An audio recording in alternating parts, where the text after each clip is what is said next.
கைவிட மாட்டேன் கைவிட மாட்டேன் கைவிட மாட்டேன். டேய் அம்மா யார் நீங்க? நானும் ஒரு 2 மணி நேரமா பாத்துக்கிட்டு இருக்கேன். ஒரே இடத்துல 2 கடலை போட்டுக்கிட்டு இருக்கீங்க. இல்ல அங்கிள் சும்மா கேள்வி கேட்டுட்டு இருந்தேன். கேள்வி கேட்டியா? கேள்வி கேக்குற பள்ளிக்கூடத்துல வச்சு கேட்க வேண்டியதானே? அதென்ன பப்ளிக்ல வச்சு கேட்டுக்கிட்டு இருக்க? இல்ல சார் சும்மா டவுட் சார். இந்த கடாலமுத்துனாலே கடலை போடுறீங்களா?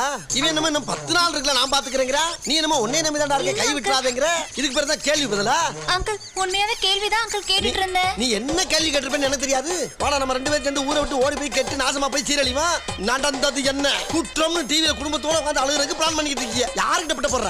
சத்தியமா நான் கேள்விதான் கேட்டுட்டு இருந்தேன் அங்கிள். அப்படிலாம் இல்ல சார். போலீஸ் போன் பண்ணி ஓட்டாப்பன வரதுக்கு அப்புறம் போலீஸ்க்கு ஃபோன் பண்ணாதீங்க அங்கிள். என் படிப்பே போயிரும். எங்க அப்பாக்கு வேணா ஃபோன் பண்ணுங்க. உங்க அப்பா போன் நம்பர் என்ன? 9841147250. உன் பேர் என்ன? எஸ் விமலா. டேய் யாரவே? டேய் விமலா பத்த எரும மாடு. என்ன பொம்பளை புள்ள பத்திருக்க நீ? நடு ரோட்ல ஒரு வயசு பைய கூட பேச விட்டுட்டு வீட்ல எல்லாம் பண்ணிக்கிட்டு பிக்காளிப்படா. நீங்க நினைக்கிற மாதிரி இல்ல அங்கிள்.